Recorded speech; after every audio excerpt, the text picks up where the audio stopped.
Welcome back to LoboTrax. I'm Nick Marson. I'm Steven Siegel. We have a very special edition of LoboTrax today. It is election edition. This guy brings you a great special from down in Aurora, Colorado. Yeah, we attended the former President Donald J. Trump's rally, and it was crazy, and we made a little mini documentary about it. So we're gonna watch that, and yeah. Hey guys, it's Nick Marson. I am stuck in standstill traffic here with my cameraman Jack, and we're going to film the Trump rally today. Actually, his campaign website lists it as just him making remarks. So we're going to that. We're going to be interviewing some people. Going in, I'm feeling a little nervous. Obviously, there's been some political violence in the United States recently. Over the summer, there was a fatal shooting in Butler, Pennsylvania, which killed innocent bystanders and obviously hit the former president in the ear. And yeah, there's always a risk associated with this stuff, but we're going to try to be real journalists today and cover something important. And quick disclaimer, any thoughts or opinions shared in this video do not represent the opinions of Jefferson County Public Schools, Conifer High School, LoboTrax, Ms. Thompson, Gregory Manier, or any of the above. This is simply an informational video covering a political event, and we think it's important because some of the senior class can vote now. And we wanted to get people's thoughts, adults who have been voting for years now, and what better way to do that than at a political event? So yeah, hey guys, it's Nick again. We're here in a neighborhood right next to the Gaylord Convention Center where Donald Trump is speaking. And this is what it looks like. It's actually very nice and quaint. And for a place so surrounded in political discussion right now about violence and gang takeovers, you wouldn't think this would be here, but there is always a different angle to the story. So we are outside, approaching the Gaylord here. As you can see, Aurora is kind of set up in a way where it kind of goes nice little quaint suburbs. If you turn around over here, beautiful houses. We've had a very nice experience here so far. Me and Jack pet a little bulldog puppy on the way here. But yeah, no, that's where he's speaking. It's kind of crazy, just like there are suburbs literally right next to it, because that is a massive complex. I don't know if you can tell. But yeah, we don't know what to expect from the people there. We're hoping everybody's nice and cordial. I'm sure they will be. And yeah. The first person we interviewed was from a group of 3 people who were protesting right outside the convention center. But before we get into that interview, we wanted to give you some context. Rumors of an alleged gang takeover of an apartment complex in Aurora started on August 28th when a local TV broadcast reporter based in Denver posted a video on X supposedly showing a group of men, 4 of whom appeared to be carrying firearms, entering an apartment building. The video, which spread like wildfire over the internet, was picked up by major media outlets and eventually was referenced by Donald Trump in his debate against Kamala Harris in September. Due to what many consider harsh wording by the former president, a lot of people across the United States, and in particular Colorado, have come to see Aurora as an unsafe place overrun by gangs, which these people say is a misrepresentation of their hometown. The lies have been documented, but the lie that bothers me the most is the lie about our city, because I've lived here for 45 years, and immigrants probably built these houses. I know they built this hotel. I know they're working in this hotel, and we love our immigrants here. Now, because we're a high school media production, we wanted to stray away from a topic so shrouded in political partisanship and misinformation. So, instead, we opted to interview rally attendees and protesters about their opinions on more general information regarding the upcoming U.S. election. This was the first question we asked. We were wondering, what advice would you guys have for young voters? Be careful where you get your information from.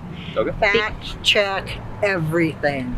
To young voters out there, I really just encourage y'all to maybe, I don't know, read articles from Fox News and read articles from CNN. You know, draw your opinions from both sides, and then you can honestly, it'll be a lot easier for you to get your real opinions. The worst thing you can do is just get your news from one resource. It's very important that you get involved in the political process. It's difficult to determine what's right, what's wrong, but keep searching and use the internet and use your mind to figure out what's a bunch of hogwash and where the truth truth is.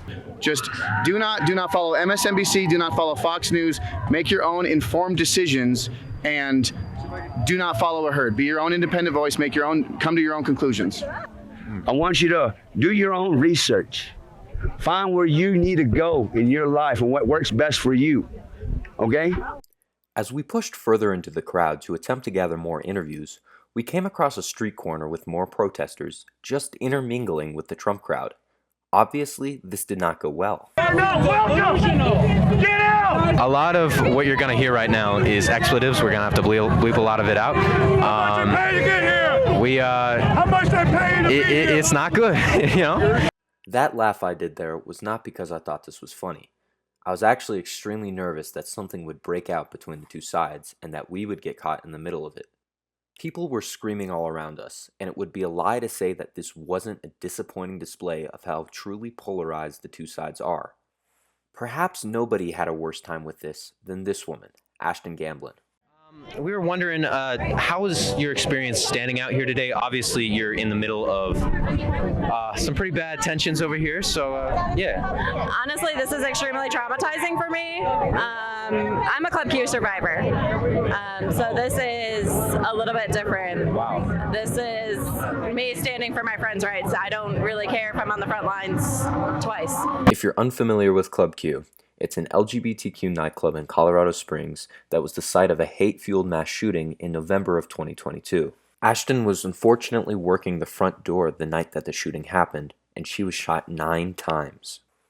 Since the shooting, she has given countless interviews to many different news agencies, and it was just a pure coincidence that we happened to meet her at this rally.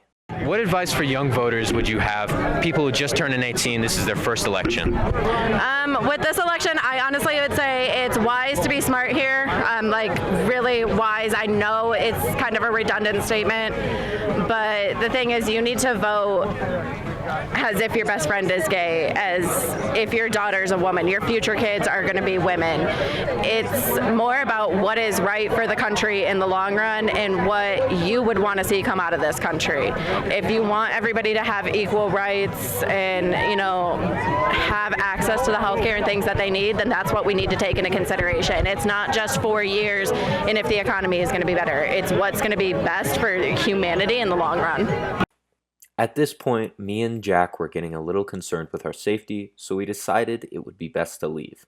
We did ask our interviewees a couple more questions, but none of the answers generated were really of any substance and were plagued with sounds of honking and screaming.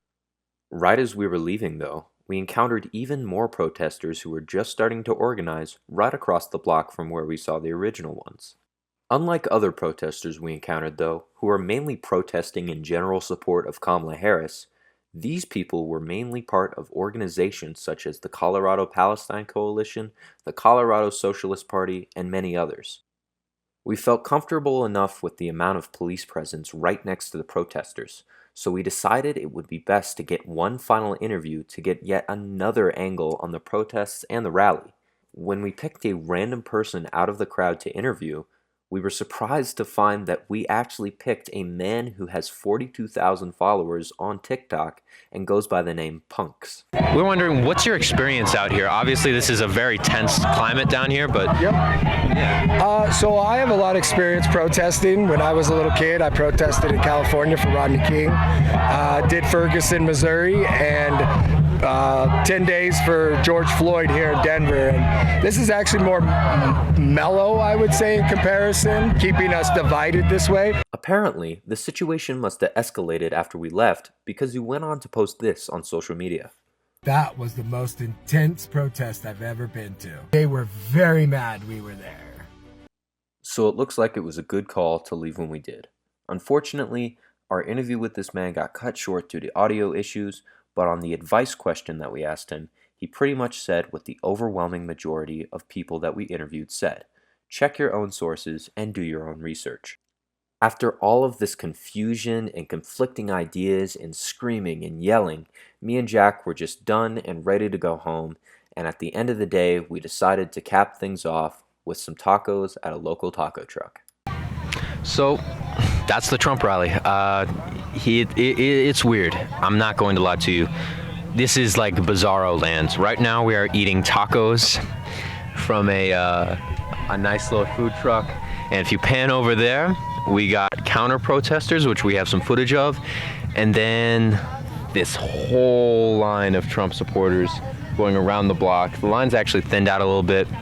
They're not going to be able to make it in there because Trump is delivering his remarks in 2 minutes. So yeah, we want to leave this up to you guys. The opinions you heard expressed today, once again, do not reflect our opinion, don't reflect LoboTrax, don't reflect Ms. Thompson, Munir, any teacher in the school, anybody in Jefferson County Public Schools. All we want you to take from this is, how do you feel? How do you feel when you see these scenes? And we just want to keep you guys informed because the political climate in this country is not great right now. And I think if we can just promote a little bit of unity, I think that's what we all need. And that's like basic, and that's really easy for me to say because I'm sitting here away from that mess. But yeah, this is Nick Marson. Jack Tall is behind the camera. We're signing off. Have a wonderful day. Well, this is the biggest journalism endeavor that's happened with LoboTrax, thanks to Nick and Jack, and I hope you guys did enjoy it. Yeah, special thanks to Jack Tall. He filmed literally, I think, all of that. So, great stuff. Say hi. Hi. Yeah, Jack's behind the camera. And yeah, I've been at LoboTrax for like 3 years, and I think this is like the biggest piece of news we've ever covered. So it was pretty cool to have the chance to do that. And yeah, we got some bad news. Steven, would you like to break it? We're gonna have to get rid of Music Corner. Yep, YouTube, unfortunately, we got a very sad Mac behind the camera because of that, but yeah, Music Corner is gonna have to go due to copyright strikes on YouTube. So we need a new segment that is equally as good to replace it because I know that was a fan favorite. So we want you to give us suggestions. You know where our form is. QR we can code. put it up right there again if you want. Mm-hmm. And we want your feedback because all in all, you are our audience. So we'll tailor it to you. Exactly. We don't want to make shows that people just sit and are, you know, bored by. Through. Yeah. And anyways, I think this outro segment is too long. So we're gonna end it here. But first, Steven, who are you voting for? Well, actually, let's say it at the same time. Okay, yeah. You want to count? Yeah. 3, 2, 1.